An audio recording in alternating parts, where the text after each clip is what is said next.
আমি চলে এসেছি এখন জমিতে শাক নিতে। তো তোমরা দেখো শাকের ঝুড়ি নিয়ে চলে এসেছি, এর মধ্যে আমি শাক নিয়ে যাব।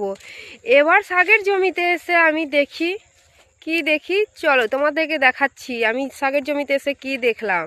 তো শাকের জমিতে এসে দেখি শাকের জমিতে জল দেওয়া আছে, পুরো কাদা কাদা হয়েছে। আর এইখানে আছে পালং শাক। পালং শাকগুলো খুব সুন্দর হয়েছে, আর আমাকে আমার বোন বলেছে পালং শাক নিয়ে আসতে। ঠিক আছে, পালং শাক হয়ে গেল। এগুলো সব পালং শাকই লাগানো ছিল, বিক্রি হয়ে গেছে।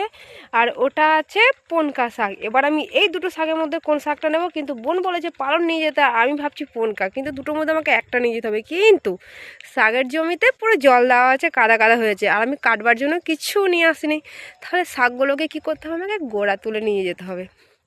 পুরো মাটি থেকে গোড়া উমড়ে নিয়ে যাবো শাকগুলোকে আমি। তো চলো এবার আমি শাক তুলে নিই।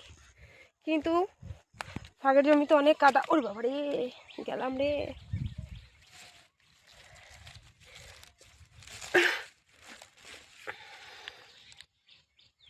এভাবে যদি তুলে নিয়ে যাই বাবা তো আমাকে বকবে। এভাবে তুললে হবে না, কিছু একটা করতে হবে।